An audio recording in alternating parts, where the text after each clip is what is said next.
Welcome back to my channel. So இன்னைக்கு இந்த வீடியோவில் நம்ம எதை பற்றி பார்க்க போகிறோம்னா, நான் பெருசாகி சயின்டிஸ்ட் ஆகலாங்கிற ஒரு முடிவில் இருக்கேன். அதனால் கஷ்டப்பட்டு அடம் போட்டுச்சு எப்படியோ கஷ்டப்பட்டு நான் வாங்கிட்டேன் ஒரு சயின்ஸ் கிட்டு. அதுதான் இந்த வீடியோவில் நம்ம அன்பாக்ஸ் பண்ண போகிறோம். ஓகே, வாங்க வீடியோக்குள்ளே போகலாம். இதுதான் அந்த சயின்ஸ் கிட்டு. ஃபஸ்ட்டு இதை நம்ம அன்பாக்ஸ் பண்ணிக்கலாம். வாவ், ஃபஸ்ட்டு வந்து இதில் என்னென்ன கொடுத்துருக்காங்கன்னு பார்க்கலாம். ஃபஸ்ட்டு மெஷர்மெண்ட் ஒன்று கொடுத்துருக்காங்க, இதை கீழே வச்சு இப்படி செய்கிறதுக்கு.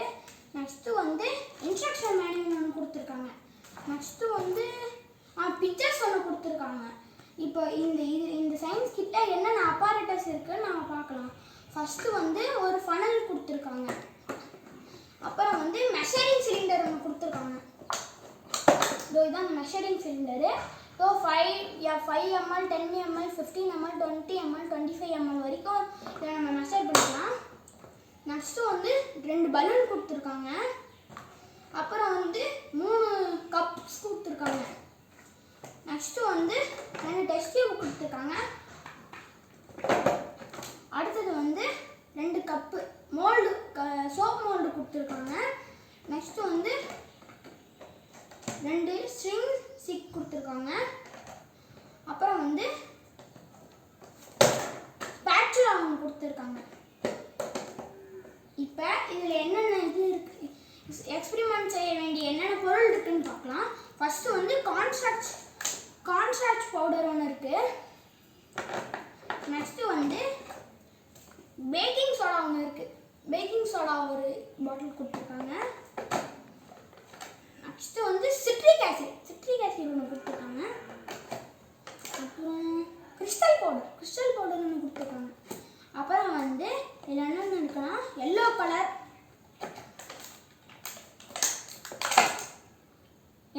ஒன்று இருக்குது, ரெட் கலர் ஒன்று இருக்குது, அப்புறம் ப்ளூ கலர், அப்புறம் க்ரீன் ஆப்பிள் சென்ட்டு கொடுத்துருக்காங்க. க்ரீன் ஆப்பிள் சென்ட்டு, அப்புறம் rose scent, green apple scent, அப்புறம் ரோஸ் சென்ட்டு கொடுத்துருக்காங்க. நெக்ஸ்ட்டு வந்து க்ரீன் கலர் க்ளோ பவுடர் கொடுத்துருக்காங்க. நெக்ஸ்ட்டு வந்து க்ளூ, நான் டாக்ஸிக் க்ளூ கொடுத்துருக்காங்க. அப்புறம் வந்து வினிகர், ஃபுட் கிரேட் வினிகர் கொடுத்துருக்காங்க. அப்புறம் கிளிசரின் ஃப்ளேக்ஸ் கொடுத்துருக்காங்க. இதெல்லாம் சோப் செய்யறதுக்கு இந்த கிளிசரின் ஃப்ளேக்ஸ் இருக்கவும். இப்போ இந்த cornstarch, baking soda, citric acid, அப்புறம் கிறிஸ்டல் பவுடர்லாம் என்னென்னக்கு யூஸ் ஆகும்னு நம்ம பார்க்கலாம். ஃபஸ்ட்டு வந்து கார்ன்ஸ்டார்ச் பவுடர் வந்து ஏதாவது ஒரு நம்ம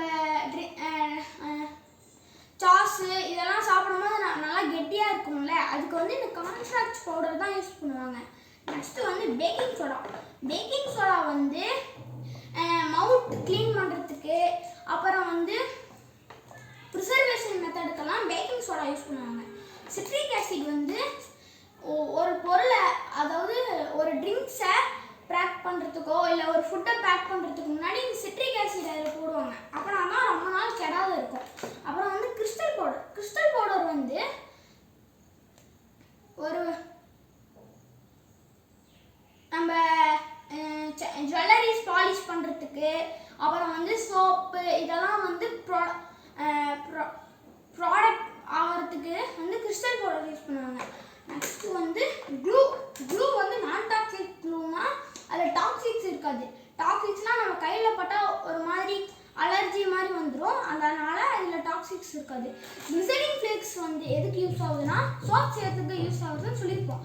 ஆனால் வந்து கிளிசரின் ஃப்ளேக்ஸ் வந்து நம்ம கையை இதில் வந்து நான் டாக்ஸிக்ஸ் இல்லாத கிளிசரின் ஃப்ளேக்ஸ்ங்கிறதுனால நம்மளோட ஹேண்டை, நம்ம ஸ்கின்னை எதுவும் ப்ராப்ளம் பண்ணாது. நம்ம ஸ்கின்னை மாய்ஸ்சராக நல்லா இதாக வச்சுருக்கோம். நெக்ஸ்ட் வீடியோவில் இதை அன்பாக்ஸ் பண்ணிட்டோம். இந்த வீடியோவில் நெக்ஸ்ட் வீடியோவில் வந்து இதை நம்ம வந்து எக்ஸ்பெரிமெண்ட் பண்ணி பார்க்கலாம். ஓகே, பாய்.